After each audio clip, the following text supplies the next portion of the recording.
Debuting on Broadway in the fall of 2008, 13 the Musical tells the story of Evan Goldman, a 12-year-old New Yorker who's forced to move to the small town of Appleton, Indiana after his dad leaves his family for another woman. I promise this isn't that video essay thing where I start with an unrelated thing and then never come back to it. This is important, please pay attention. Feeling uprooted and disoriented, Evan begins to fixate on his upcoming bar mitzvah. Here, we can see the two things that are going to define Evan throughout the whole show. One, he desperately wants to be popular, and two, he's really worried about his upcoming transition to adulthood.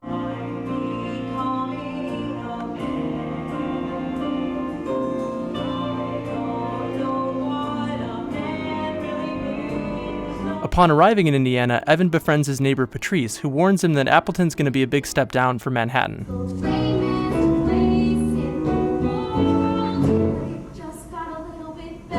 But even though Evan really likes Patrice and maybe likes her, he pretty much immediately betrays her once school starts. It turns out that none of the cool kids like Patrice for reasons that never really become clear. And so when Brett, the school's star football player and Hollister fashion plate, tells Evan that none of the cool kids will go to his bar mitzvah if Patrice is invited, Evan tears up her invitation in front of the whole school. He feels a little bad about it afterwards though, and so he strikes a deal with Patrice's only other friend, Archie, to win her back. Like Patrice, Archie's too weird to get in with the cool kids. They don't like me. Before the crutches, so it's clear I don't fit here. But there is something Evan can help him with, and so he makes Evan a deal. Archie will work things out with Patrice, but in exchange, Evan has to set him up with the hottest girl in school.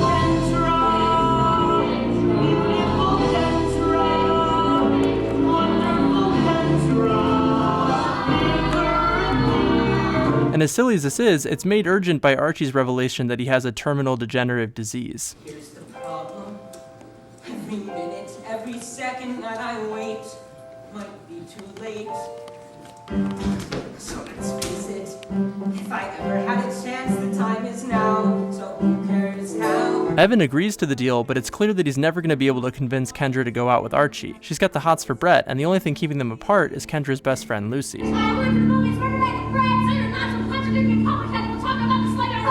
Turns out Lucy wants Brett for herself, and so she leans on Kendra to be a good girl and resist her temptations.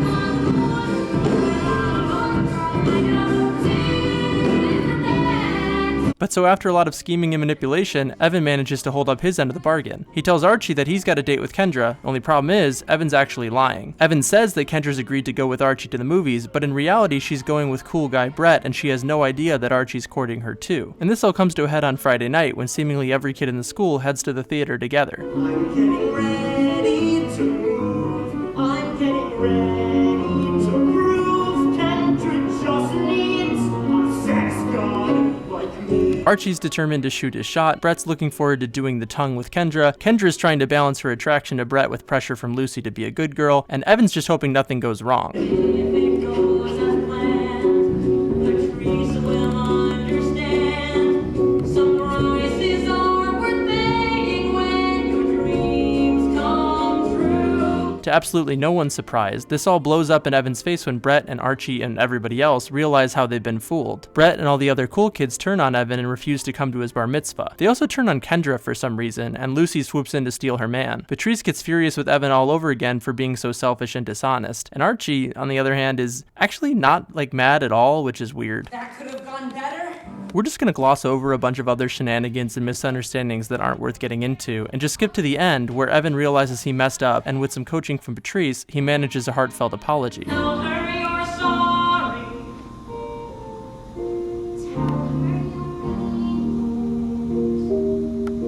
Ask for another chance. After he finally confronts Brett and it becomes clear that the cool kids definitely won't be coming to his bar mitzvah, Evan considers calling the whole thing off. At his lowest point, he's comforted by Patrice and Archie. That's what it is. That's what it is. Also is true. What also is true is it may not always be a disaster. Evan has a small, uneventful bar mitzvah, and in the closing number of the show, he joins with the ensemble in reflecting on all the growing he still has left to do.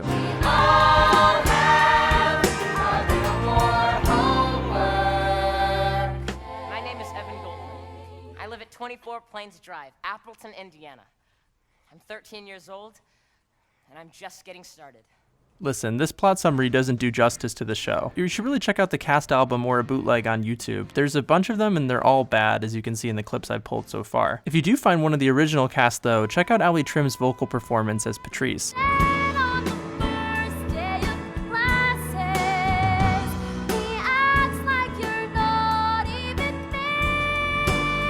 Liz Gillies, of Victorious fame, plays Lucy as a perfect mean girl villain, and Aaron Simon Gross's Archie threads the needle beautifully between funny and sincere. I really need you to teach him. You think your mother would throw Tiny Tim out onto the street? It's so close to Christmas. The choreo's bad, but like in an endearing way, and there's a lot of mid-2000s fashion and humor that warms my zillennial heart. Plus, there's these great little moments from the ensemble. Somebody's gotta tell Brett.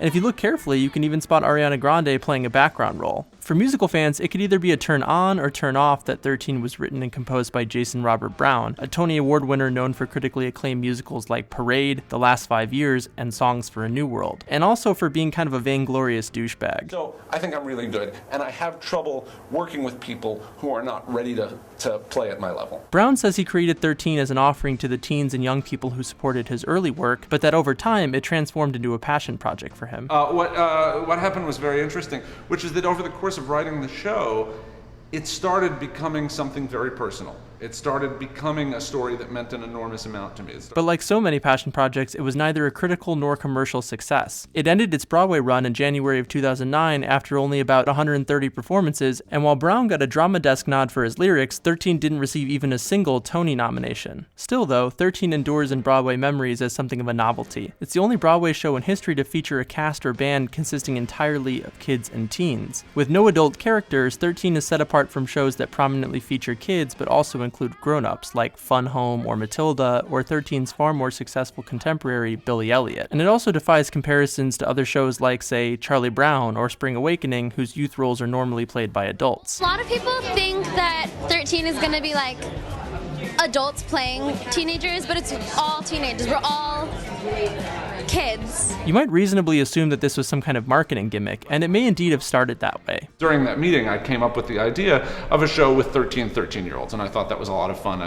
I liked the symmetry of it. But, as Brown is quick to explain, it became an integral part of the show. He strongly defends 13 on its technical merits compared to its adult counterparts. It is hard, crazy, really solid stuff that has to be done with all the precision that any other Broadway show would have to be done, and they do it on a dime. And press coverage about the show really focuses on this point, and marvels at the work required to manage an all-teen cast and band. In a recent retrospective in the New York Times, for example, Brown and other adult production staff recall the sometimes unusual things they had to do to extract from the kids a professional, mature performance worthy of Broadway. Writers using hand motions to communicate with the actors on stage, for example, or the show's musical director conducting the band while hidden behind a piece of scenery. But while it's certainly impressive to pull off a whole Broadway show with only kids and teens on stage, I don't want to talk about 13 as merely a technical or symbolic achievement. Rather, in this essay, I want to analyze 13 as a text, to observe and critique what it has to say about youth, age, and especially adolescence. I realize now it is, but how it is how it's supposed to be. Another day comes. Now, the word adolescent is used in a lot of different contexts. Most commonly, we use it to refer to a kid or a teen who's ostensibly going through puberty, but also so-called developing countries are sometimes labeled adolescent nations, and companies in their early years can be said to be adolescent businesses. In these contexts, adolescence isn't so much a biological thing as it is a stage of development, a period of growth between a beginning and some resolved state of achievement. But the word adolescent can also be used to characterize something or someone as puerile or uncivilized. Make sure. Graduated last in your class, not first in your class. Donald Trump, for example, was widely criticized in the media for his quote-unquote adolescent behavior during the presidential debates of 2016 and 2020. I mean, nobody actually thinks Donald Trump is a literal prepubescent, but we all kind of get what these journalists mean when they call him adolescent, right? And in the other direction, actual kids and teens can lose their designation as adolescent when, say, they reach some symbolic age of adulthood, or take on adult roles and responsibilities, or become dangerous so as to require being tried and punished as adults. Trump is acting like an adolescent, and these actual youth youth are not. And here we can begin to see how adolescence functions as a set of ideas which are about youth, but which can be separated from actual youth themselves. And this leads us to a provocative claim. Adolescence is a social construct. It's not simply an age span or a synonym for puberty, not some property or set of properties that are intrinsic to youth. Rather, it's a set of ideas about time, development, and maturity which we have socially and culturally constructed around youth. In her very good video on the topic, Abigail Thorne illustrates how the suggestion that something familiar or intuitive like gender is actually a social construct can be both confusing and upsetting. We are, after all, conditioned to view one's being a man or being a woman as a material reality, as intrinsic to the kind of body they have. And likewise, we see being an adolescent as an inherent property of a child's age. For some people, to say adolescence is a social construct would be to deny what we can plainly see with our eyes. That is, that nearly all kids and teens go through a similar set of physical and mental changes. As we are with gender, we're invested in adolescence. Our knowledge of adolescence helps us understand kids' experiences as well as memories from our own youth. And so when I say that adolescence is a social construct, it might feel as though I'm saying those things aren't real or important. Now, I actually think there's good reason to question what we think we know about puberty. But what's more important for our discussion is to notice how, through the concept of adolescence, we have loaded the property being a youth with all kinds of broad, abstract assumptions. When we say Trump is acting adolescent, we mean he's being petulant and a liar and a bully. None of these things are inherent or unique to youth, nor are they in any reasonable way related to, say, growing pubic hair or one's voice getting deeper. This is what we mean when we say that adolescence is a social construct, that we've attached to youth this set of images and assumptions which we've come to see as natural, but more accurately were built around them. When we talk about social constructs, the implication is that the constructs aren't fixed. We could change the stuff that we projected onto the world if we wanted to. At the very least, we could ask, why are we projecting this stuff? Whose interests does it serve?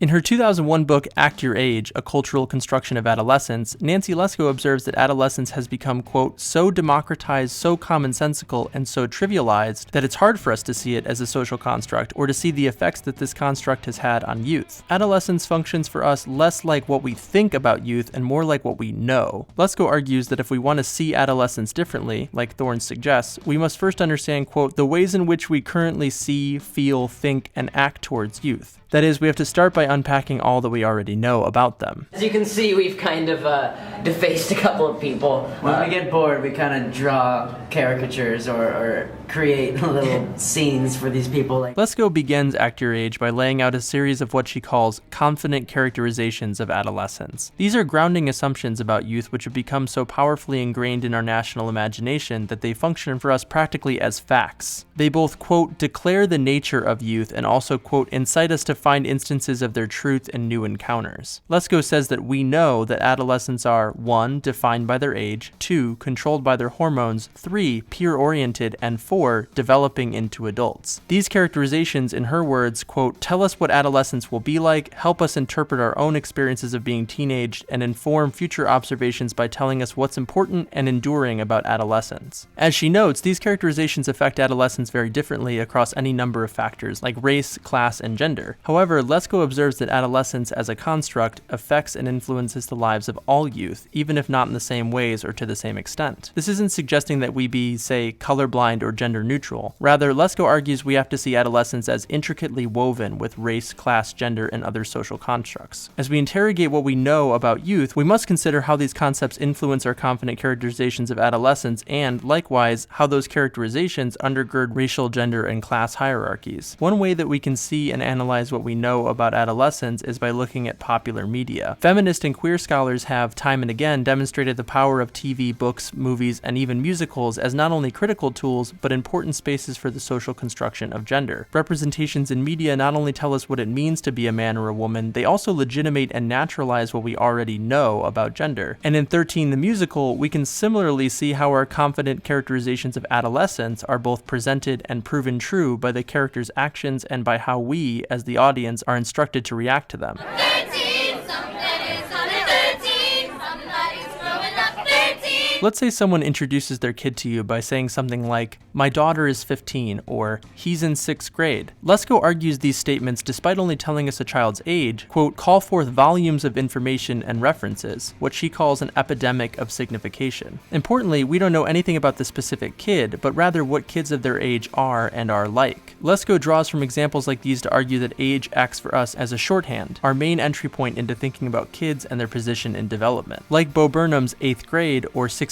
Candles, the title of 13, along with its minimalist branding, draws our focus narrowly to the age of the characters. Remember Brown's original pitch. A show with 13-year-olds. I mean, not to be difficult, but that's not a story, nor is it a description of the key characters or even of the setting, and yet we as the audience are expected to know what the show's going to be about. And importantly, we feel as though we already know the characters before we've even met them. Any possible differences in, say, race or temperament or gender or class between the kids are flattened out by what we assume they share by virtue of being the same age. And he took a terrible, painful, long pause and said, "Hal, it's about 13-year-olds. And when we do meet the characters in the show's opening number, also titled 13, they confirm all of those expectations. I want a dirt bug. 13. I want to kill my mom. 13. I want a mustache. 13. I want a Wonder Bra. 13. When do I get it? 13. All of the grown-ups are 13. How will I make it? 13. When am I old enough? That percussive refrain, 13, 13, 13, both emphasizes the character's age and ties it tightly to their concerns and their desires. The show isn't just saying, this is how 13-year-olds are, it's also saying that these kids are this way because they're 13 years old. And when this opening number ends and the show shifts from New York to Indiana, the characters' clothing changes, but their characterizations don't. The message to the audience is that these kids' emotions and actions aren't specific to their social contexts or their lived experiences, they're just natural and universal consequences of being 13. Age acts as a stable signifier for what we know about not just individual kids, but also youth generally. When we're talking about adults, age gestures broadly, and it's never said to fully capture an adult's particular experiences or capacities. When we're talking about adolescence, however, age determines. It places youth within classifications that restrict how they can think about themselves and what actions are open to them. And as Lesko writes, age also allows us to know adolescents, that is, to consume, understand, and commodify them with just a single glance. You want to talk about turning 13?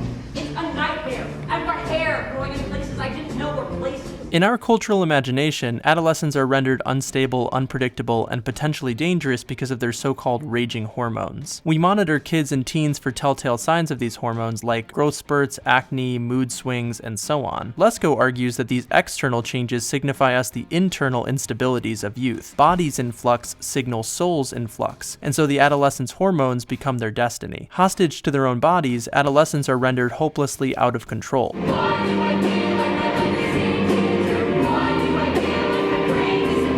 Lesko suggests that we can see this anxiety written in our culture's obsession with the, quote, raging sexuality of adolescence. Consider Brett's mission to do the tongue with Kendra, which in 13 is pretty transparently a kind of PG-13 stand-in for the virginity quest that boys often take in teen movies. After all, tonight is the tongue. And after the tongue, there will be groping. Hey, we're going. Brett is cast as the typical hormonal teen boy, trapped and misdirected by urges he can't seem to control. She'll destroy you when she's hot. But you hate her. But she's hot. God, can you help me? Kendra plays the virginal object of Brett's desires, tempted by her own feelings for him while trying to remain a good girl. Meanwhile, Lucy flaunts her sexuality and so is coded in 13 as a seductress, and really the lone antagonist of the show. Where Brett is the victim of his hormones, Lucy is made a villain by hers.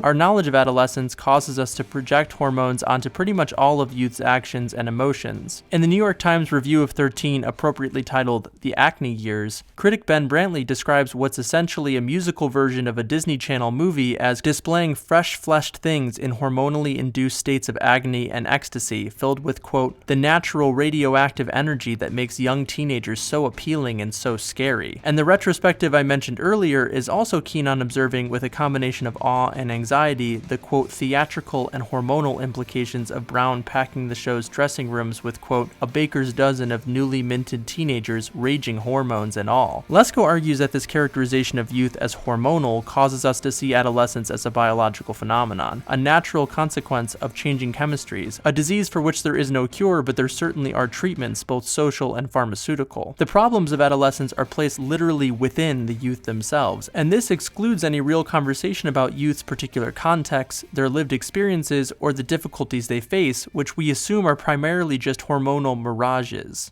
Wait! No! Wow, she really is a moron. That is, they are both more generic than adults and more prone to influence by others. We view adolescents as naturally oriented towards conformity and particularly vulnerable to peer pressure. Lesko argues that this knowledge has two main effects. First, it minimizes adolescents' diverse subjectivities and instead collapses them into the collective teens or youth, which can be broadly characterized. And second, it implies that adolescents by nature cannot be fully autonomous or rational, both traits that Americans highly value and that we associate with successful adulthood. Several of the cast of 13, for example, are never referred to by name in the show, and only a handful of them are characterized beyond being generic middle schoolers. Brantley's review in The Times bemoans how poorly individuated the characters are. He describes each kid in terms of broad archetypes, the virginal Kendra, the skank Lucy, and the witty pariah Archie. The characters are as eternal as types in Commedia dell'arte, Brantley writes, and it'd be hard for the show's creators to deny this charge given how they chose to market the thing. Several times in the show, the kids play follow the leader, singing and moving in unison. In Bad News, for example, boys join one at a time, seemingly globbing on to a growing mob united by their hatred for Lucy. And later on, we can see this kind of adolescent hive mind working to spread a rumor about Evan and Kendra, which turns all the kids against them even though they're innocent.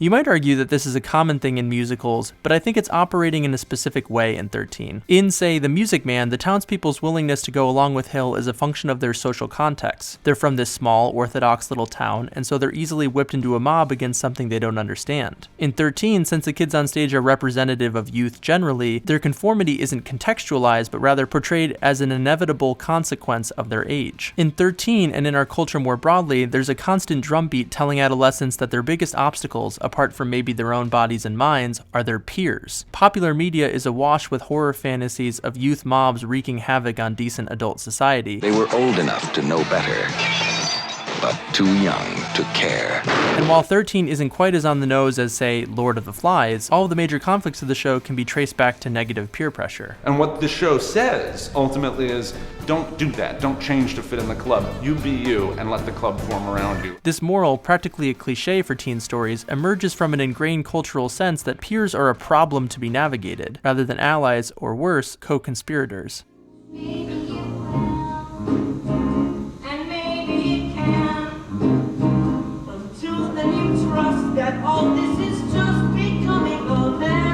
In our view, youth are always in flux, always changing because of influence from peers, or because of their hormones, or because they're getting older. But they're not just changing in any old direction. Rather, they're growing up towards adulthood.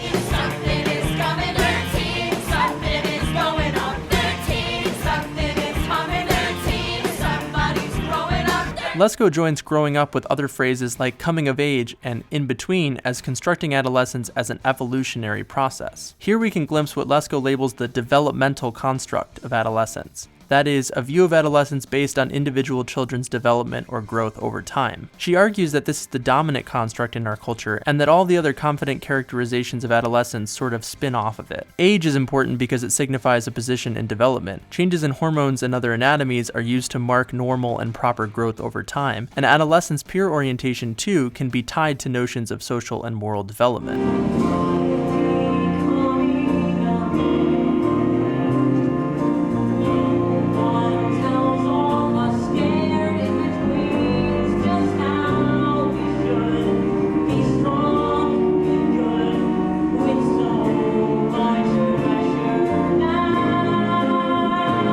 Encouraged to view him and his peers as in-betweens, everything they're doing on stage becomes developmental. Every decision they make, every mistake and triumph is emptied of meaning in the present and instead framed as just a dot along their developmental paths. Day turns to day, turns to day, turns to day, turns to day, turns to day. Now I'm a little a little bit stronger, a little bit smarter, a little bit. Our developmental construct of adolescence renders adults as positionally superior to youth and to their past selves because adults have supposedly arrived at the end of development. Youth are growing up, but adults are grown-ups, like in the past tense. And this is an interesting thing. A developmental construct of adolescence may seem to convey importance onto youth because, kids are rehearsing for something important, but as Lesko argues, it really only lends greater authority and significance onto adulthood. Stories of development are primarily narratives of fulfillment. That is, what's important is their ending. Adolescence is emptied of meaning because what matters really are the adults that youth are developing into. As Lesko writes, adults are people who are, where adolescents only will be in the future. I'm 13 years old,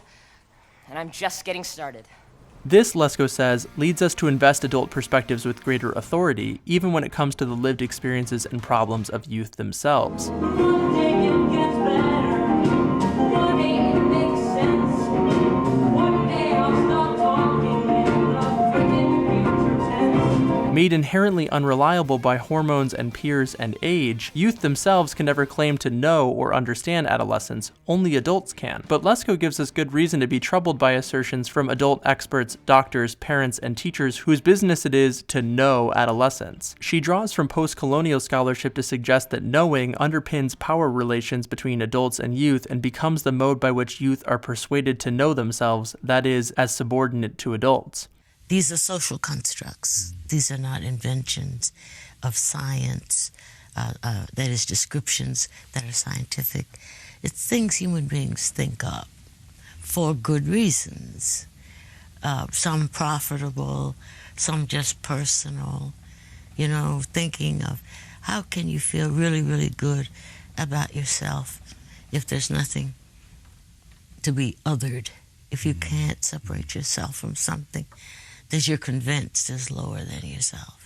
None of these confident characterizations should be terribly surprising. After all, they're what we already know. Likewise, we shouldn't be surprised that we can find all of them in 13. It's a product of our social and cultural environment, and so it reflects our social and cultural construct of adolescence. But what I think might not be clear from 13 is the extent to which this construct is neither neutral nor benign. Our confident characterizations of adolescence lie at the root of real material harms being done to youth, and as we go through a few examples, you can see that that's especially true for marginalized kids. Youth, especially those younger than 18, have been systematically denied voting rights because they're characterized by their age as innately unable to exercise those rights responsibly, a standard we certainly don't hold adults to. And when they do fight and win those rights, as teens in Alameda County, California did, adult bureaucracies drag their heels and lecture youth to wait until they're grown up. Generally, when youth try to get involved politically, they're only allowed access, conveniently positioned as old enough, if their form of political engagement is legitimized by adults. Consider, for example, how Democrats have lined up behind young gun rights activists, but shooed away kids who asked them to actually do anything about climate change. If and when adolescents' political interests diverge from adults, their attempts at participation are often met with brutal resistance. From public calls for preteens to be spanked for engaging in political protests to death threats being sent to prominent teen activists, the situation is pretty grim. Adolescents, particularly young black men, have always been in the crosshairs of police brutality. This year alone, both Chicago and Atlanta have issued specific curfews and travel bans on teenagers, which have been justified by Democratic mayors as necessary in part because of youth's specific vulnerabilities to peer pressure and rages of violence. These images of black teen super predators rely on characterizations of adolescence as uncontrollable, explosive, and unpredictable, which continue to justify black kids being tried as adults, imprisoned for life, and beaten or killed by police officers. And these same characterizations are constantly cited to defend the punitive authoritarian practices common to most American public schools, especially in urban areas. This runs the gamut from state-sponsored corporal punishment to actual no-kidding police violence being employed in classrooms. And a string of school shootings committed by young white men has mainstreamed a different kind of super predator narrative, the idea that adolescents are, by virtue of their still developing brains, especially volatile and dangerous. These arguments have persisted even in the face of robust evidence that while youth are more likely to commit school shootings, perhaps because they go or recently went to school, they're actually not overrepresented in mass killings overall. And increasingly, this narrative has been bolstered by a pervasive myth that goes something like,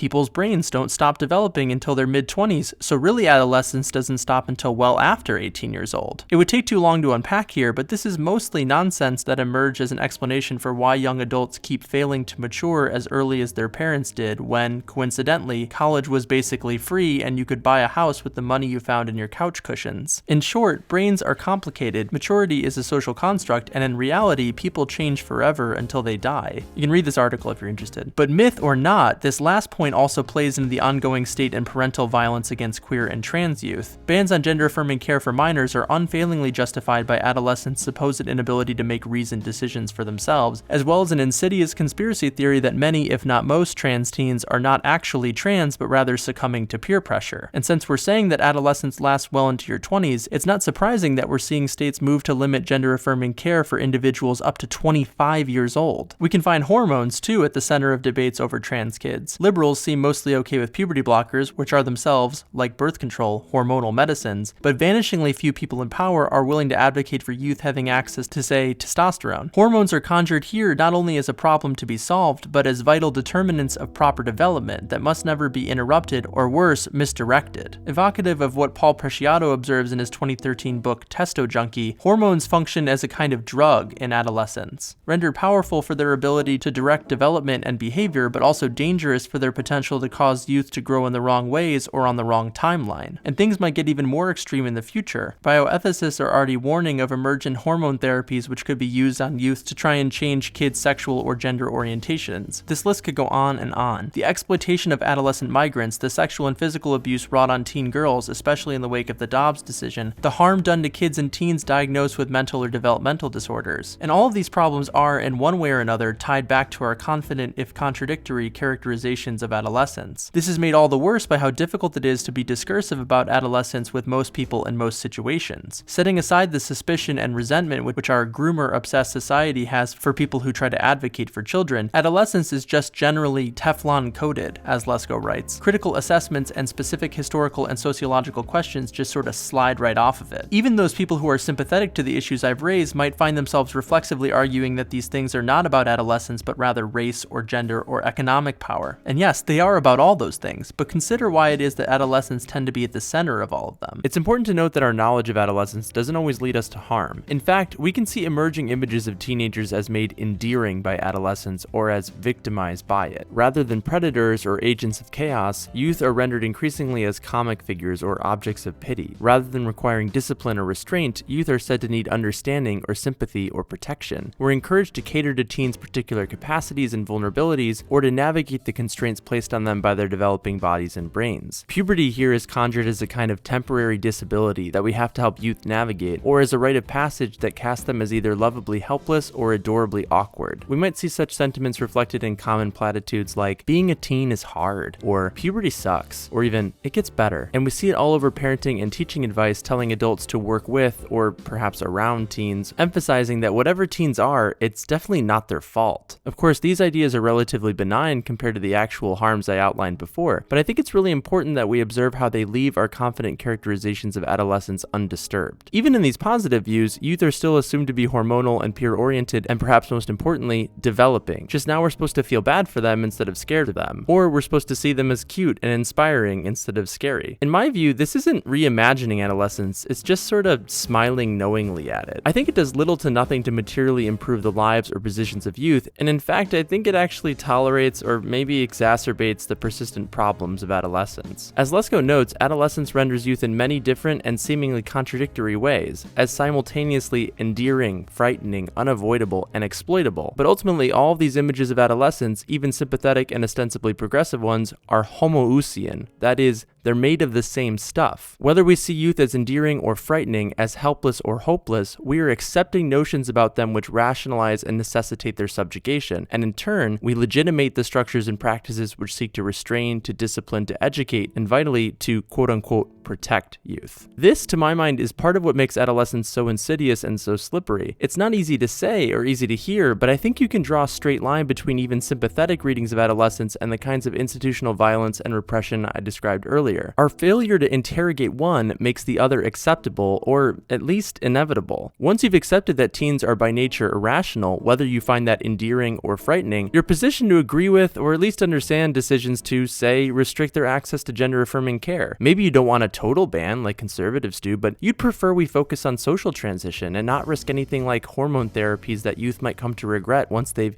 had a little more time to mature. A failure to question assumptions that youth are peer-dependent or prone to violence makes it reasonable, if not at least conceivable, to say that, maybe they shouldn't be in public places after 6 p.m. I mean, after all, it's for their own safety. Once we've accepted adolescence and come to know youth as made essentially different from ourselves by their hormones or by their peers or their underdeveloped brains and bodies, then all we end up doing is haggling over how best to manage, control, or if you prefer, protect them. We may disagree over methods and values, but the premises and desired developmental outcomes are the same, and all the while, youth are maintained as the knowable and impressionable other, and we are positioned as qualified, if not necessary, to know and act upon them. If we allow ourselves to, we can see in these examples how adolescence is not only a social construct, but, as Lesko argues, a social technology. That is, a complex of mechanisms through which those with social and political power shape, normalize, and make productive use of populations and individuals. We might observe how our confident characterizations of adolescence operate not only through media, but also powerful institutions like education, law, medicine, and science. These disciplines and experts within them are employed to confirm and rationalize our common sense ideas about youth. And this, in turn, stabilizes and strengthens those institutions and structures of power, cementing them as not only correct, but necessary for addressing the problem of adolescence. Schools must work this way, police must act this way, parents are right to do these things. After all, this is what we know adolescents need. This is who we know they are. Confronted with the idea of adolescence as a technology, we're moved to consider, what is this technology designed to do? How does it work? Whose interest does it serve? And could it be designed differently or disassembled completely? These questions form a compelling rationale for wanting to know adolescence differently, to reimagine it to improve young people's lives. As Lesko points out, though, adolescence has proven to be both powerful and persistent, a construction which appears from the outside to be solid and natural and whole. It may be difficult to imagine deconstructing adolescence. That is, breaking it apart into pieces, or imagining how it could be reconstructed otherwise. However, one way we can try to do so is through media. When I got a chance recently to talk with Dr. Lesko, she reflected on how things like TV, movies, novels, and musicals provide us with moments where social constructions like adolescence seem to crack open, revealing hidden structures and tensions which undergird and sustain them. In these moments, we can pull apart the pieces that make up what we know, and in doing so, open up avenues for knowing them differently. And so I want to return to 13 with an eye for moments where we can glimpse the seams and fissures in our cultural construction of adolescence, where our confident characterizations falter,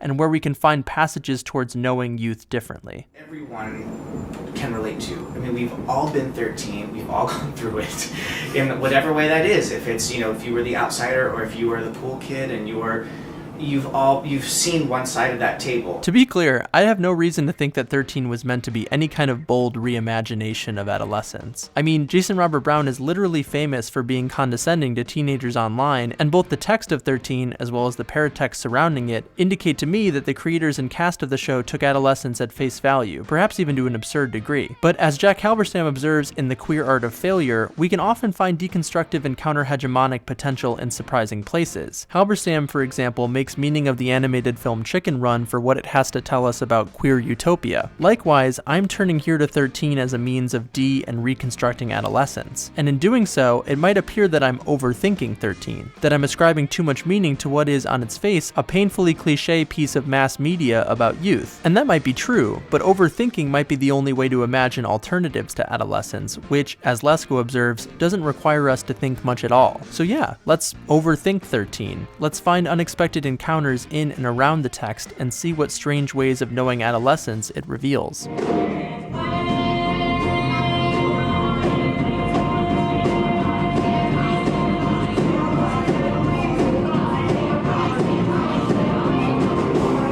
We've already seen how the show's opening number relies on the characters' age to signify them and their concerns to the audience. 13, I wanna kill my mom. 13, The kids are 13, and so we're meant to know that their feelings, problems, and desires are representative of being 13 generally. However, we can read the song a little differently if we pay close attention to how the characters describe their relationship with age and time. Drawing a comparison to assembly line workers in early 20th century America, Lesko argues that adolescents are, by virtue of their age, relegated to what she calls a passive, expectant temporal mode. They cannot return to a carefree childhood, as Evan points out. 12 years old, everything that used to be good as gold start to crumble and crack. But they also can't progress into adulthood until the proper time. Like factory workers waiting for products to come down the line, youth are suspended in time as they wait for adulthood to arrive. And until that happens, they're not expected or allowed to do much besides wait. I mean, they can run and dance and flail around in place, but they're not really going anywhere. In this context, it's no wonder why Evan can't wait until his bar mitzvah, the day where, at least symbolically, he becomes a man and so is able to unstick himself in time. One day in October, it'll all be great, then I can Perhaps the preeminent voice on adolescent development, psychologist Erik Erikson, describes adolescence as what he calls a moratorium. To him, adolescents are meant to chill and figure themselves out during this liminal space between childhood and maturity. Not yet burdened by the demands of adult roles and responsibilities, youth are supposed to focus on finding themselves, defining their identities, and setting the path for a successful adulthood. Nothing much happens for youth because nothing much is supposed to happen. And we rationalize this view as logical or even morally correct because, remember, we know that youth are, by virtue of their age, insufficiently developed to do anything besides wait around for their hormones to subside and their brains to fully mature. Lesko, however, gives us reason to see things quite differently. Just as assembly workers were said to behave in distinct, sometimes irrational ways when cut off from the flow of time, Lesko argues that the moratorium placed on youth has material effects on not only kids' actions and emotions, but how we come to know them. Youth are both imprisoned in time, that is, signified by their age, and suspended outside of time, forced to wait as time passes for the future to arrive. This combination leaves youth without decision-making power or resources, and makes it functionally impossible for them to exercise autonomy over their own lives or even to represent themselves authentically. And this leads Lesko to a compelling conclusion. Perhaps adolescents' experiences of being, quote, caught in age and time may actually be causing what we see as natural difficulties of adolescence, which we think prove adolescents need to be kept with little power and few decisions, and so on and so on. This is a bold claim, but it's certainly not without precedent.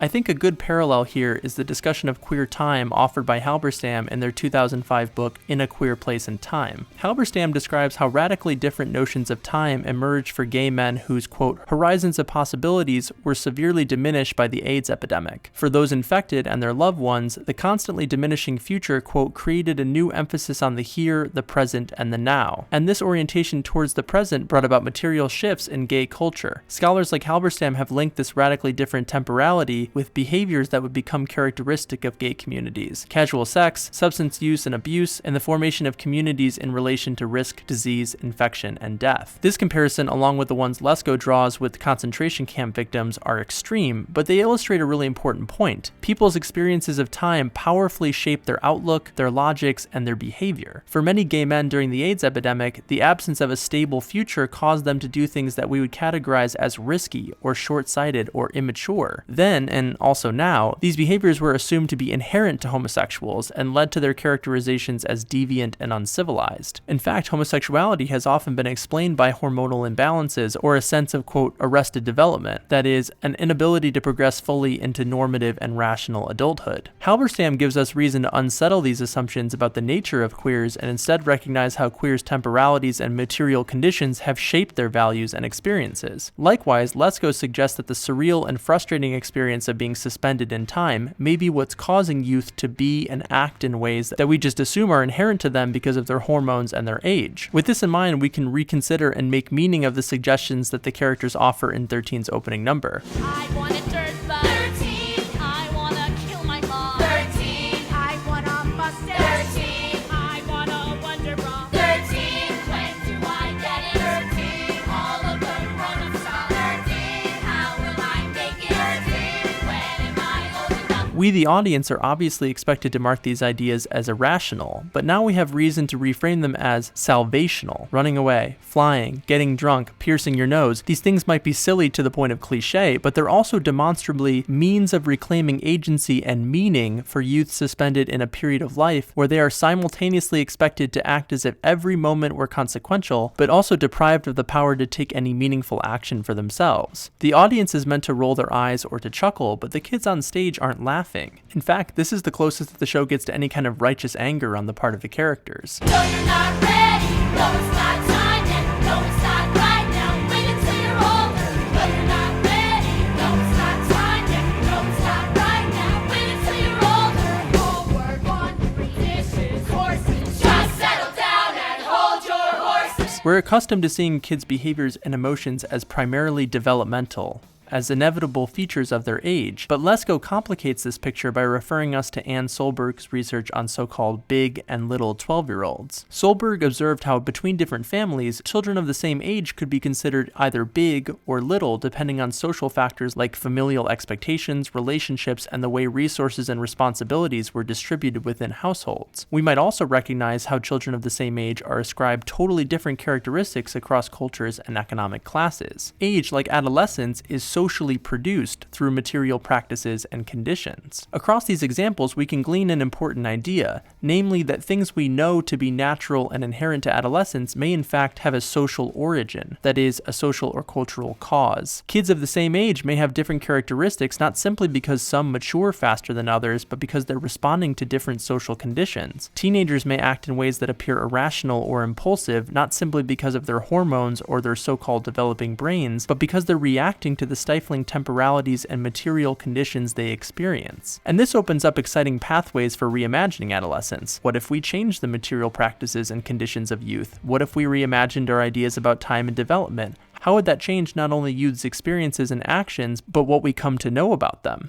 We all have a little more homework to do. It's great to be yourself, and I think that's the message to everyone, even adults. We might consider through this lens how another confident characterization of adolescence, that is, that adolescents are naturally peer-oriented, may in fact be a reflection of youth's social conditions. Lesko observes, for example, how the kind of rational autonomy and individualism which we associate with adulthood is enabled by specific social positions and privileges, which perhaps explains why it's reserved primarily for white male adults. Likewise, our knowledge of youth as peer-oriented might stem from the pressures exerted on them by institutions like schools or sports teams, as well as their lack of meaningful opportunities for self-determination. Adolescents may not be naturally oriented to peers' influences, but rather caused to be, within a social context in which peer relationships are both salvational and their only opportunities for building some amount of collective power. But I'm actually more interested in how 13 complicates our imagination of adolescents succumbing to peer pressure. Whether or not we buy that it's innate to youth, vulnerability to peer pressure is consistently conjured as a negative thing, a central problem of adolescence. We can see this throughout 13. Evan tears up Patrice's invitation even though he knows it's wrong because he wants to fit in with the crowd. Patrice, by contrast, is portrayed as the noble outcast, made uncool not because of anything she did wrong, but because she refuses to conform.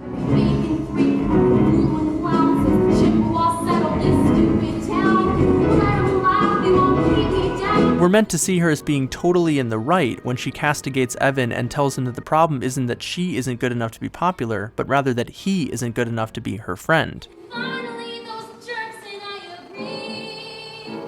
They looked at you and said you weren't good, and you're not good enough for me. Again, this is a pretty common theme in adolescent stories, that peers are a destructive force to be resisted on one's path towards a rational, autonomous adulthood. The good adolescent stands resolute in their values and does not let the crowd influence them. The implication, of course, is that the crowd is essentially immoral, and that youth's desire to conform to peer pressure is an essentially destructive impulse. But especially later on in 13, we see the beginnings of a different view. Evan is led astray by his peers, sure, but he only realizes his mistake and atones for it because he's being coached by Patrice.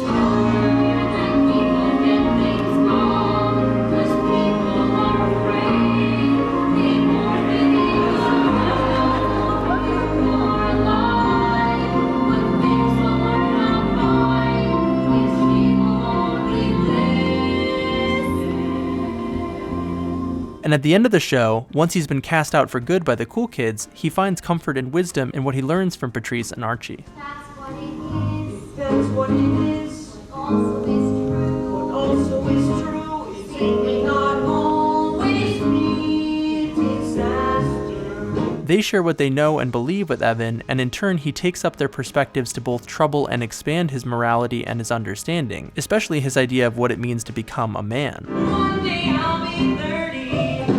One day I'll be fine. One day I'll make fun of this dramatic life of mine. One day I'll be older, and then I'll write a book about the choices that I made. And the chances that I took. His relationships with his peers enable him to find new forms of agency. His adult self fades into the future as a kind of has-been, and his being, in the present tense, emerges from his sense that he's not going it alone. You take your best shot, 'cause look where you got. This shift crystallizes in the final number of the show, where Evan seems to cast aside his old ideas of adult autonomy and independence. Where he once saw himself as developing on his own, becoming a man, here he stresses both interdependency and collective growth. Walking beside me, wanna be friends. You should know I'm depending on you. You gotta hang in there till the whole story ends. 'Cause we all have a little more homework to do. Rather than morality developing inside the individual youth, needing to be shielded from corruption by peers, here morality is conjured instead as constructed and negotiated through dialogue. Trying to follow, I'm trying to lead, I'm trying to learn what is true. I'm trying to be what you want and I need, and we all have a little more homework. This closing song opens up some radical possibilities for adolescence, not least in its implication that the we in We All Have Homework to Do includes both youth and adults. Rather than growing being something youth do to become adults, growth here is reimagined as a continual and mutual process that implicates both the kids on stage and the adults in the audience. If you're gonna stand with me, then you have to concede that we all have a little more homework to do. The choice to have the kids sing this song not to each other but out into the crowd, as they do in the opening number as well, repositions, I think, the adults watching the show. Yes, you can absolutely see the crowd as sitting and observing, as Lesko says, judging the potentials and problems of the not yet of age. But importantly, these adult observers are rendered here also as silent and passive, both literally decentered and figuratively positioned as listeners meant to receive what the kids on stage are saying. By contrast, signified by their age as learners, but by the staging as teachers, Evan and the ensemble are inviting the audience to join them and cross the borders we've constructed between youth and adults, to pierce, or at least unsettle, the veil which separates us and maintains our oppositional construction of adolescence.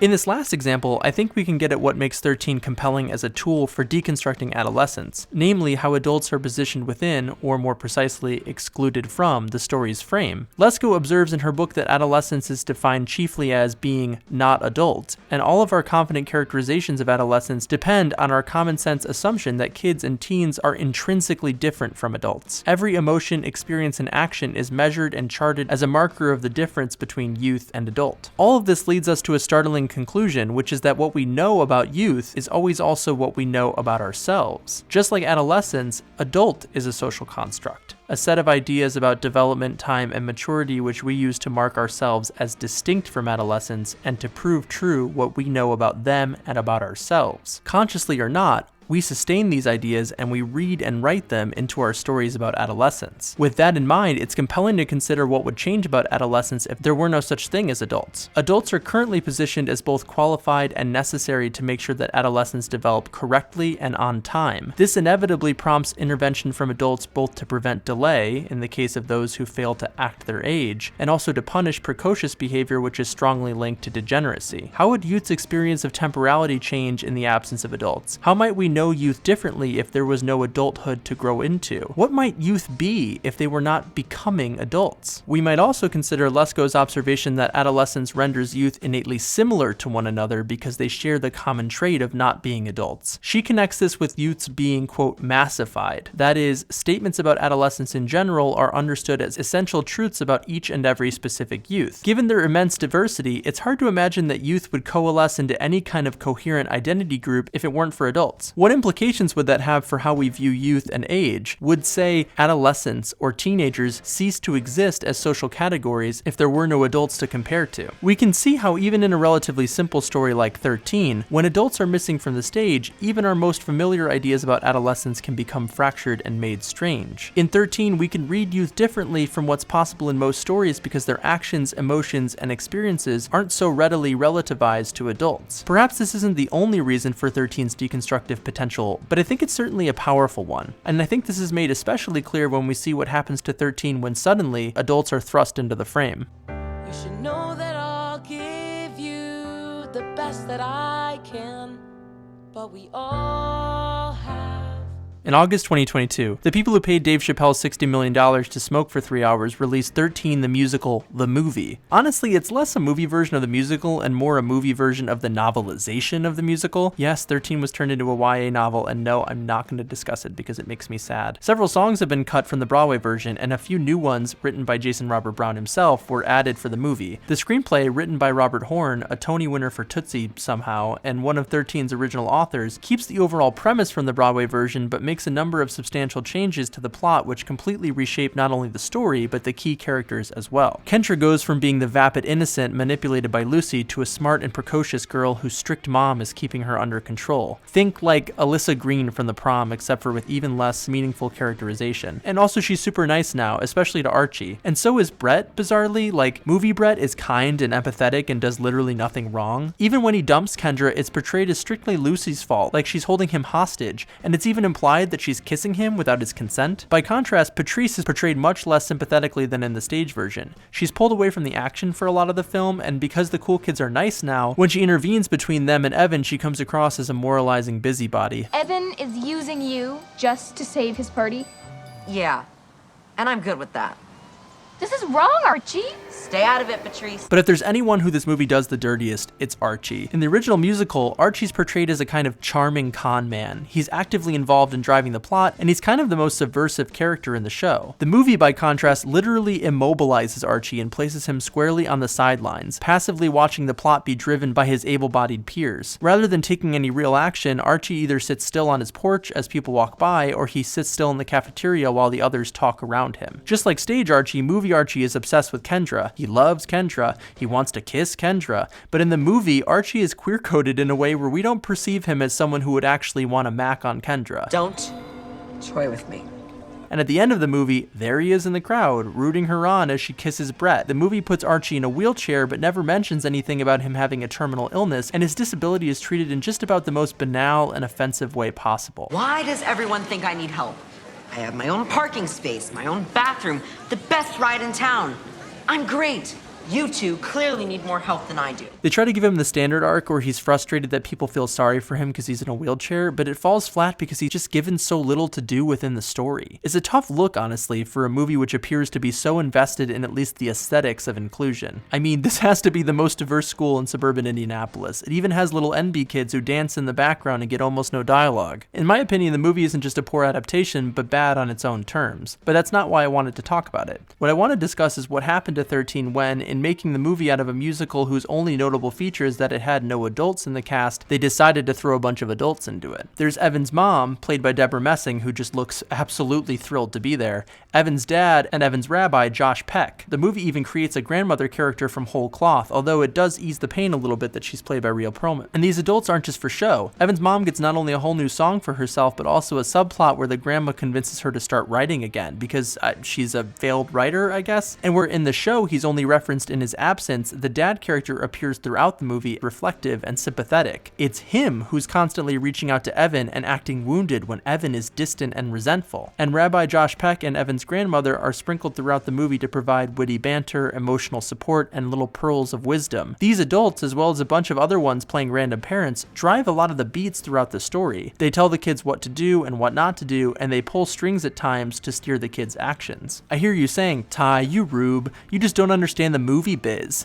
They had to put those adult celebrities in there so Netflix could capture that all-important Deborah Messing Josh Peck demo and take them to the bank. And I mean, maybe. Brown says it would have been pretentious to make the movie without grown-ups, but also the adult characters were actually first introduced in the novelization, where their presence has no impact on the commercial appeal of the story. In any case, it certainly seems like at some point in adapting the story, the creators felt like they needed adult characters to make 13 more relatable, more comprehensible, or just maybe more realistic. And I think we should pause for a moment and consider, what does that say about how the authors of the movie view youth and adolescence, that they felt like they needed to add adults to this story? But ultimately, for our purposes, it doesn't really matter the intentions with which the adult characters were added so much as the effect that they have on how adolescence is constructed and what alternatives are available to the audience. Let's take a look at some of those moments we deconstructed in the stage musical and see how well they hold up in the movie version. What happened? It was all going so well. My son is a man. The movie, like the stage show, opens with the song 13, in which Evan and the rest of the cast lament being stuck being 13, and as a result, not being able to do much of anything meaningful. However, one major difference is the movie cuts out the second half of the song, titled in the musical, Becoming a Man. In fact, the movie removes pretty much every reference to Evan's becoming an adult, which is pretty startling since it's such a key theme in the stage show. As I said before, nearly everything in the original is framed as part of Evan's becoming a man, from his anxieties in the opening number, to his sense of resolution at the show's end.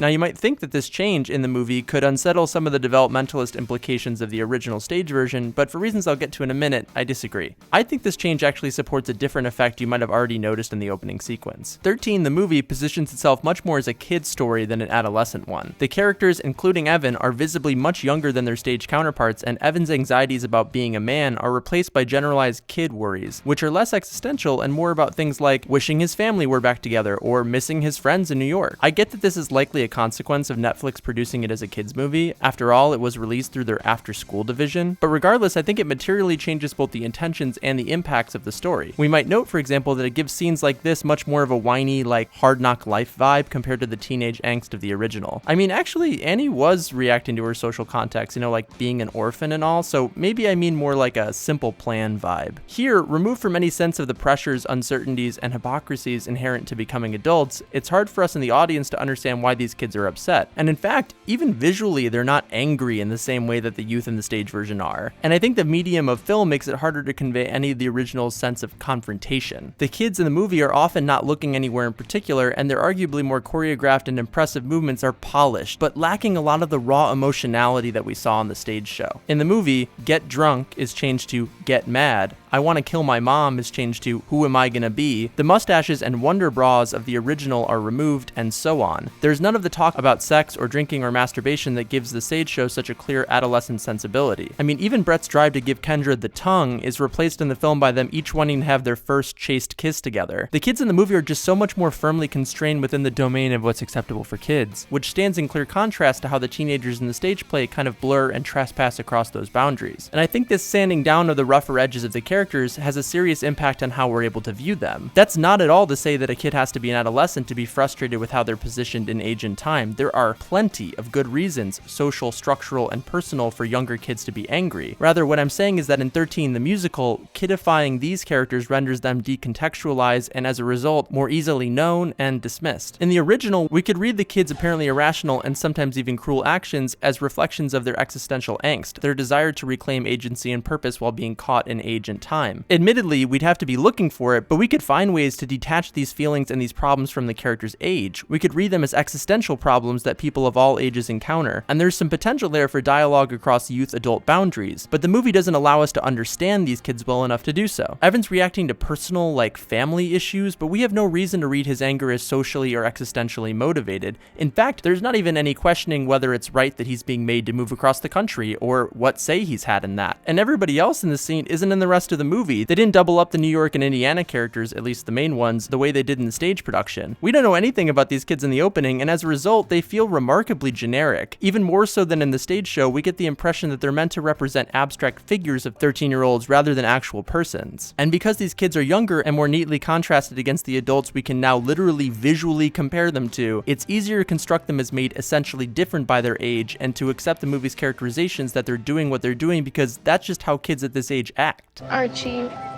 what just happened? Middle school. When, at Evan's bar mitzvah, Deborah Messing says, My son is a man. Our first reaction is to think, well, no, he clearly isn't. And I suppose you could say the same was obviously true of the ending of the musical, but it's just made so abundantly clear in the movie by having these adults there. I mean, Evan is physically dwarfed by his dad and Deborah Messing. He and his friends are so clearly coded as children that it renders the idea of his emerging adulthood as condescending, verging on absurd. I mean, that's probably why they cut all the references to him becoming a man. I suppose here we might catch an accidental glimpse at the social concept of age embedded in the practice of bar mitzvah. Like, even if at one point in history it signified adulthood, families don't actually treat their 13-year-olds as adults just because they've been mitzvahed. But the movie doesn't really offer us inroads into questioning in any meaningful way what it means to become an adult, or what separates an adult from a youth, or what it would take for Evan to become a man. There's no blurring those boundaries in the movie. The audience here is crystal clear on who the adults are and who the kids are, and there's no mistaking the two. I wish I was as smart as you. Oh, and I wish I was as young as you. The clear contrast between adults and youth in this movie crystallizes in an interaction between Evan's grandmother and Patrice, where Grandma dishes out some profound advice. The message is clear. There are two groups of people in the movie, the young and the smart. The age of the kid characters doesn't simply signify them, it renders them epistemologically inferior to adults who are inherently smarter by virtue of their age and experience. I'm not here to tell you what you should or shouldn't do. Okay, you gotta find your own way. I've just walked a few more steps than you, and maybe I can help you stumble a few less than I did. Just as Lesko observes, adults' positionality makes them authoritative even when it comes to the lives of youth themselves, where in the stage show, the few adult figures like Evan's offstage mom are portrayed as gullible, lacking some knowledge or perspective that the kids have access to. The moral in the movie is much more orthodox. Listen to the adults because they've had more experience and more time to get smarter, and gosh guys, they're just trying to help you. And this leads to another key difference between the musical and the movie. Remember how in the stage version, because there were no adults, Evan and his peers were left to construct meaning and morality by discussing and negotiating amongst themselves. Well, don't worry, because in the movie, they don't have to do that. There are always adults around to tell them exactly what's right and what's wrong. Virtually all the interactions between kids and adults in this movie are pedagogical. That is, the adult's sole function in the story is to teach the kid characters and presumably the kid audience the lessons that we're supposed to believe they couldn't figure out for themselves. Instead of Patrice choosing to see the good in Evan despite his actions, in the movie, the grandma tells her to forgive him. Instead of Evan realizing how his obsession with being cool led him to hurt people he really cared about, in the movie his rabbi lectures him not to cut corners just to gain favor with his peers. And where they kept the idea of Evan getting coached by other kids through his big apology, in the movie he only gets to that point because his dad tells him to apologize. Sometimes we make choices that inadvertently hurt the people we love the most. And sometimes those mistakes aren't easy to fix, but that doesn't mean we shouldn't try. See what they did there? You know, because the dad is also trying to fix his mistakes. I know writers who use subtext and they're all cowards. Perhaps the best illustration of this difference is how the ending changed in adaptation. Recall that in the stage show, Archie, Evan, and Patrice each listen to how the others see the world, and they gather together with a shared sense of meaning and purpose. It's about interdependence, and it emerges out of the dialogue between epistemological peers. Well, in the movie, Deborah Messing just kind of tells Evan all the same stuff. You take a big breath, and you do it better the next time. Or at least you try. And Evan's just like, oh yeah, right, that's what I'm supposed to be learning. Thanks, Mom. I'm resilient now because you told me to be. I mean, let's just appreciate for a moment the grim condescension required to look at the original version of 13 and think, kids are just not gonna get this. Let's just have the adults say the important parts out loud directly into the camera. I suppose at times you could read the movie as self-aware of how it employs this same device over and over again. Evan, honey. I know, Mom. We'll get through it. It'll be fine. You'll make new friends. I just wanted to make sure you went to the bathroom before we left. But whatever rationalization the movie offers, the implication of having every significant thing the kids learn be told to them by adults is clear. Kids learn what to do, what's right and what's wrong, chiefly by being told by adults who know better. Knowledge and values are not constructed through dialogue, or even revised through youth's experiences, they're transmitted monologically, from adult to child. You should know that I'll give you the best that I can, but we all have a little more homework to do.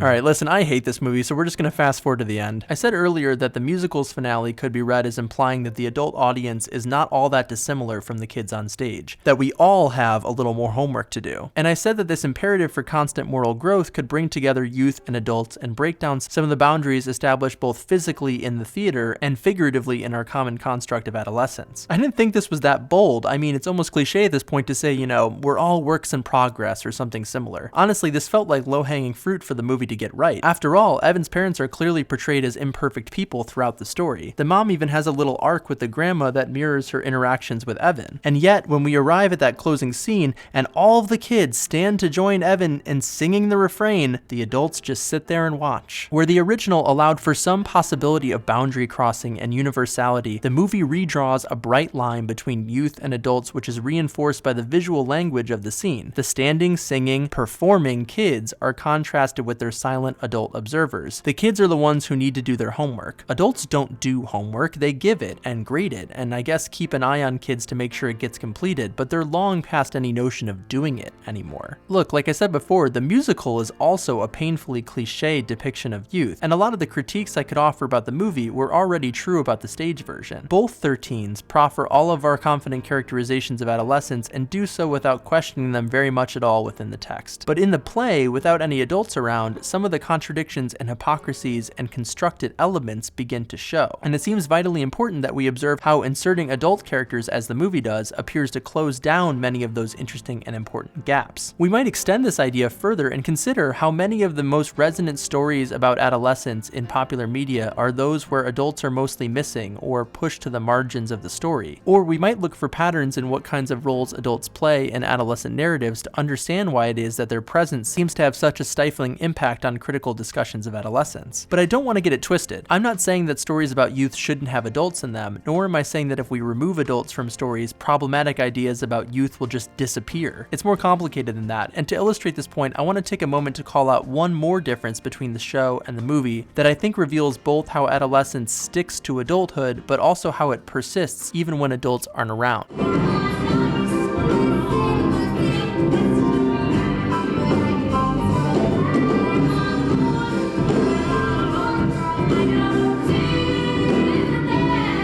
After watching the stage musical, one of the most jarring things about the movie is just how constantly the kid characters are being watched and disciplined by adults. Put away your video game. Seatbelt? Right. Thank you. What were you thinking? You scared me. You can't just run away. The adults' presence as authority figures changes some plot points from the original. For example, instead of Evan's plan being foiled because it's a bad plan, in the movie Patrice calls everyone's parents and the grown-ups bust into the theater. This dulls the characters' abilities to both make decisions for themselves and to learn from the actual consequences of those decisions on, say, their relationship with their peers. In the stage show, Evan's movie scheme damages his relationships with friends who he values. In the movie, he's instead punished by his mom. Where the original message was that Evan was wrong for how he treated Patrice and Archie, the movie seems to suggest that his main offense was sneaking into an R-rated movie, which is bad because it's against the rules and you'll get in trouble with adults. Because the adults are positioned as having a superior sense of right and wrong, their monitoring and intervention throughout the story is read as justified because they know what's best. You will do your lesson with the rabbi, and then you will see your friends.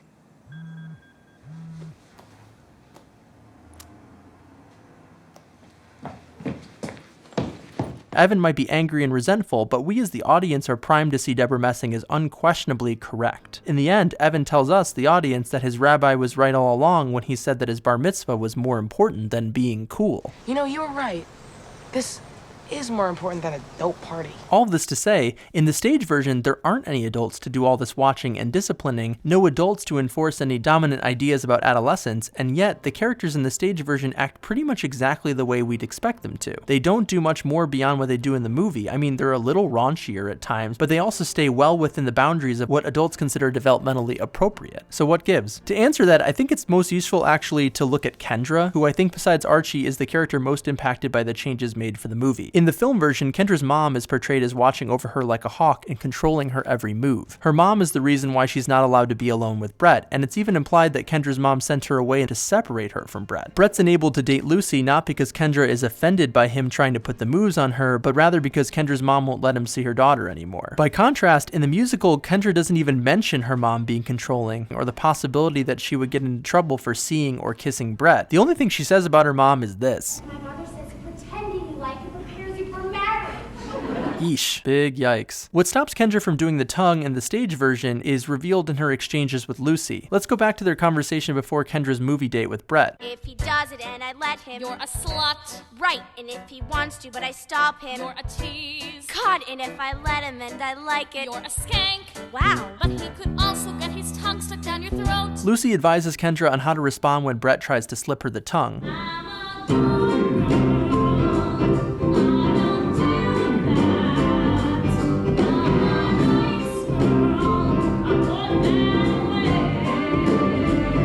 Lucy's message is Kendra is a good girl, and good girls don't let boys tongue them. Not only that, but girls who would let boys tongue them are acting out of their age and risking degeneracy, risking becoming sluts or skanks, etc. I just don't think you're ready for a boy like that. You need to work your way up to a Brett.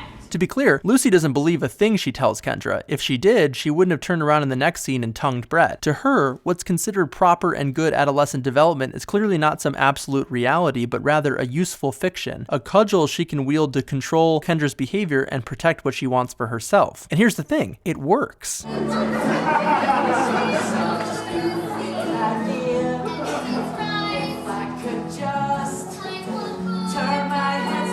Even with no adults to be found, Kendra is effectively cowed by Lucy's and her own sense of what's good and bad. Lucy demonstrates how even youth themselves can use adolescence as a technology to manipulate and discipline their peers. Lesko makes sense of this phenomenon by Foucaultian reference to the panopticon, a hypothetical prison in which a guard is placed at the center and tasked with surveilling all of the prisoners day and night. As Foucault theorizes, the guard's gaze is internalized by each prisoner, who cannot ever be sure when or if they're being watched. And so the prisoners begin to supervise and discipline themselves. Lesko suggests that adolescents may operate in a similar panoptical manner, compelling youth to monitor and discipline themselves and their peers in accordance with dominant notions of adolescent development and anxieties about precocity, delay, and decline. Kendra's precocious feelings towards Brett are effectively disciplined by Lucy and by her own sense of what's appropriate for her age. We can see in this example how the twin specters of adulthood and adolescence linger even when there are no adults to be found. They persist as knowledges that live deep within all of us, including youth. Even when it appears that kids are alone, adults are still there, hiding behind the scenery. And as a consequence, adolescence is always there too, acting like a little grown-up on kids' shoulders, enforcing normative ideas about who they are and what they can and cannot do. So despite what easy answers 13 might appear to offer, reimagining adolescence is not as simple as getting rid of adults or pretending they're not there. This is both a practical impossibility and a misunderstanding of how adolescence functions. We can't get rid of all the adults, but even if we could in some kind of Logan's Run fantasy, we wouldn't have rid ourselves of the concept of adulthood, which lies at the root of adolescence. Rather, we're gonna need some other strategies. That's what it is. That's what it is. You're probably right to just forget it. Let's face it, we worked so hard and now you're scarred and free of any hope. I guess you should mope. Forget what you planned. Hey, I understand.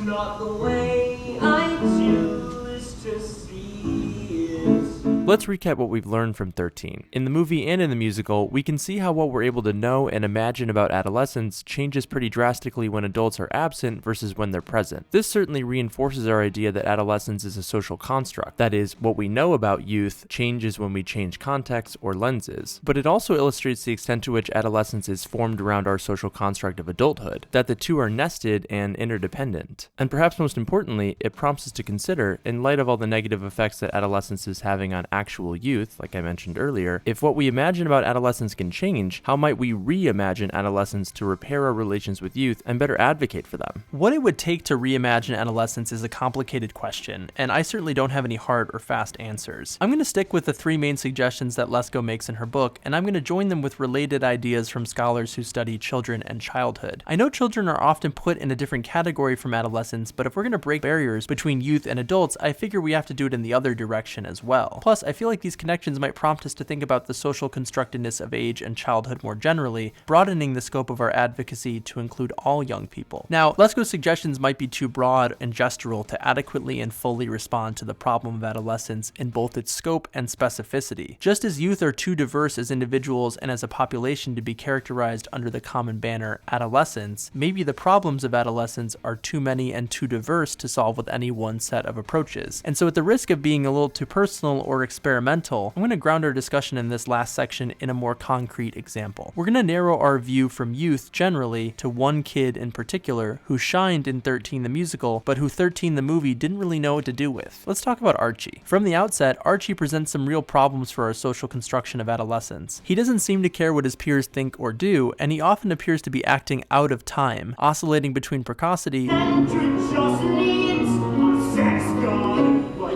and delay. But I think what makes Archie most troublesome for adolescence is the exact thing that the movie didn't want to grapple with. Archie is, if you recall, seriously and terminally ill. He makes it clear early on in the show that he doesn't expect to live more than a few more years. Every minute, every second that I wait might be too late.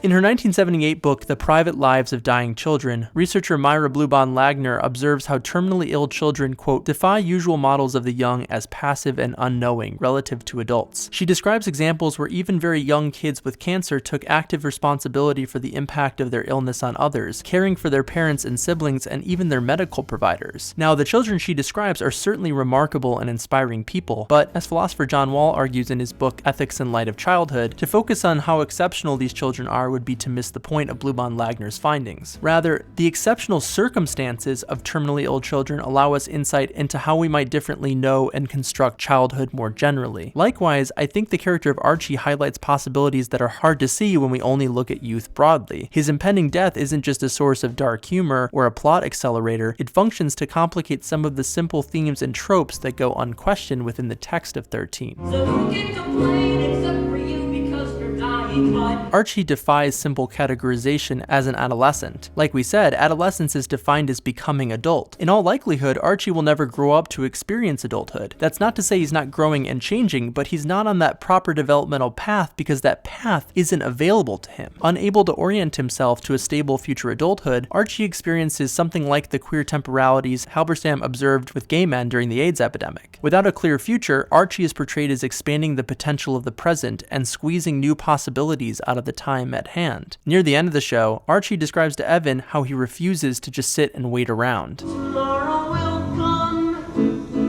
Today will be gone. And so I put one foot in front of the other. One foot in front of the other. Just keep walking on. Yes, tomorrow will come, but that also means that today will be gone. And in this observation, Archie underscores the urgency of the present to Evan, who's up until this point been entirely fixated on a future that he can count on growing into, but Archie can't. The walking motif Archie employs here is obviously a reference to his disability, but it's also a contrast to the kind of standing still that characterizes adolescent temporality. Archie offers Evan a different path, an alternative to just giving up and passing the time until he ages into adulthood. I have my view that works with all these jerks and unlike fools. I make my own rules. I do what I can. If I hit the wall, well, Archie argues that the kids have to make their own rules, to take action and create meaning for themselves. Archie seems to suggest that all of us, adults and youth, are always both agentic and vulnerable, making all of us, as a consequence, interdependent.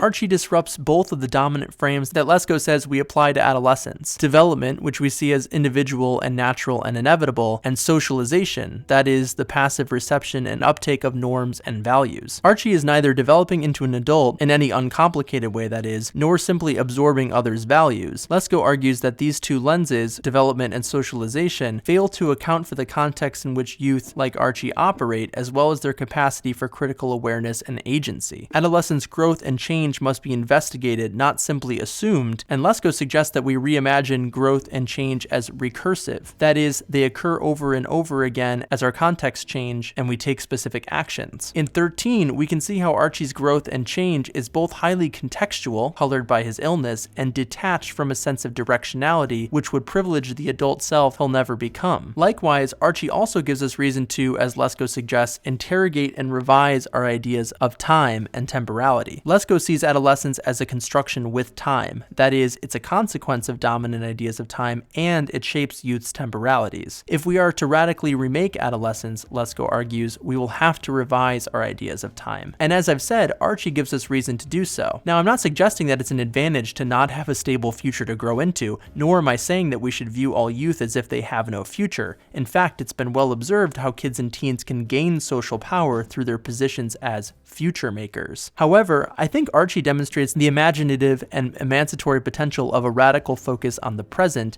in understanding and advocating for youth. I think that this would benefit everyone, but it does stand to benefit most youth who are at serious risk of never making it to adulthood. Personally, one of the things I find most morally indefensible about adolescence is its sole emphasis on what youth will be when they grow up, in a world where we know that not all of them will get to. Some unacceptably high number of kids and teens will be deprived of the chance to become adults by disease or by tragic accident, or increasingly by unconquerable psychic pain. And this is even more true for youth who are otherwise marginalized by race, gender, sexuality, and so on. Now, we might rightly interrogate the role that our common sense ideas about adolescence has in causing those untimely deaths, but at the very least, I'd argue that Archie reminds us of our moral imperative to balance our visions of who we want adolescents to become against the persons they are here and now. To be honest, I hesitate to end this essay on Archie, both for fear that I've reduced him to a victim, and also because, as Lesko writes, when it comes to adolescence, attempts to point to specific youth are easily wiped away in favor of broad generalizations about kids in general. Adolescence has never been about specific young people so much as broad notions of how best to respond to so-called public problems. Lesko describes, for example, how our modern idea of adolescence grew out of the Industrial Revolution and subsequent anxieties about race, sexuality, and moral decay, and she expresses grave concerns in her book about how adolescence will be shaped by the new public problems of the 21st century. In response, Lesko makes a final suggestion that we take our opportunities to consider advocating for youth in new ways. In particular, Lesko envisions a kind of advocacy which would entangle the needs and issues of youth with other ongoing struggles against hegemony, and which would break down existing political and social barriers between youth and adults. John Wall similarly argues for this entanglement as part of a larger critical approach he calls childism, which would reframe public problems in response to children and reconstruct societal and scholarly norms towards more expansive social understandings for all people, young and old. There are some differences between these approaches. Lesko argues that youth must become active participants and not simply tokens in deliberation and decision-making. She writes that youth must demand and exercise adult-like responsibilities in response to public problems. Wall, by contrast, observes that children, quote, will not gain social justice if they have to act as if they are adults, and he calls for us to expand our notions of speech and political action in response to children, rather than forcing kids into normative adult political and social frameworks. We don't just need to treat children equally, we do need to do that, but we also need to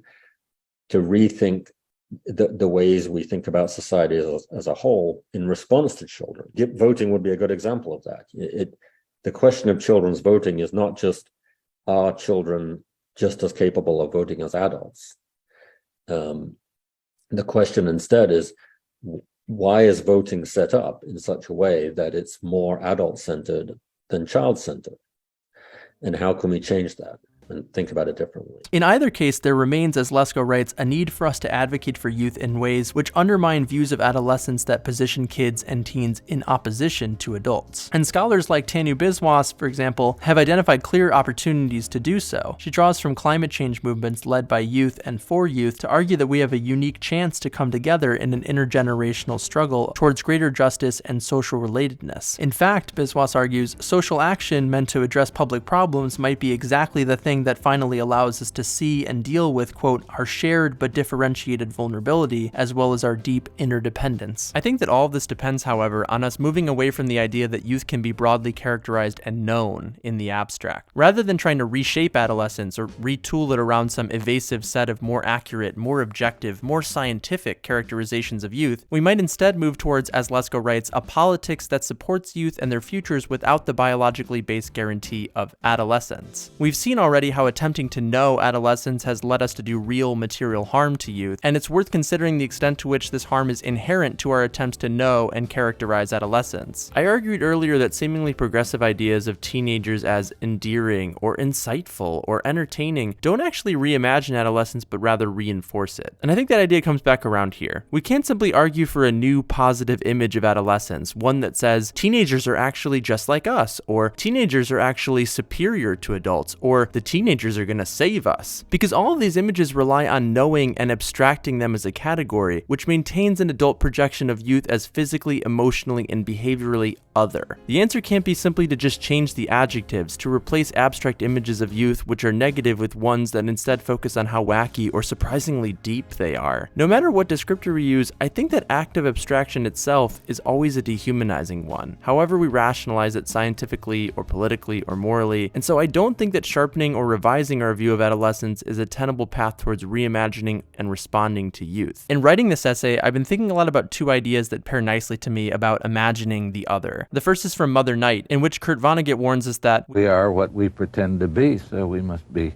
careful what we pretend to be. I've thought about how we must also be very careful about who we pretend others are, how we represent them in our stories, our TV and movies and musicals. As Lesko suggests, so much of what we see as inherently wrong with kids and teens is materially caused by who we pretend they are. That is, how we construct them in the abstract and how those constructions inform our discourse, our institutions, and our social conditions. And this brings me to a second idea from Open Mike Eagle. Tell people you're scared of them, it makes them act scarily. If we want to approach youth and repair our relations, we might first have to recognize and address the scary and sometimes monstrous figures we've imagined them to be. And rather than trying to redefine adolescence, we may instead need to undefine it. That is, give up on being able to know adolescence as a category which we can understand and describe out of context. Lesko provokes us to consider what reimagining and supporting youth would look like if we were to give up on knowing adolescence. She asks us, can we work to enhance youth's life conditions without the confident characterizations that construct youth as essentially different from adults? Can we work to improve the lives of youth without a hierarchy that places adults above youth? Can we consider youth as more than just becoming? I think this is all really hard to do, or even to imagine, and I think it's something we approach rather than something we achieve. But I think that Archie points us towards the best tool we have for reimagining youth. That is, entering into dialogue and collaboration with actual specific young people. When we do, we see that, like Archie, no actual kid or teen fits neatly within the rigid frames we've constructed for them. No doubt, it's important and interesting to analyze youth and age and adolescence in broad theoretical terms, to observe how they work in media and policy and so on. I know I plan to keep doing it at least, but I'm also going to try to keep Archie in my head as a reminder to struggle less over the ideas and more for actual specific young people. I'm going to talk to as many of them as I can, as often as I can, and let what I learn from them unsettle and expand my own imaginations of them and of youth more broadly.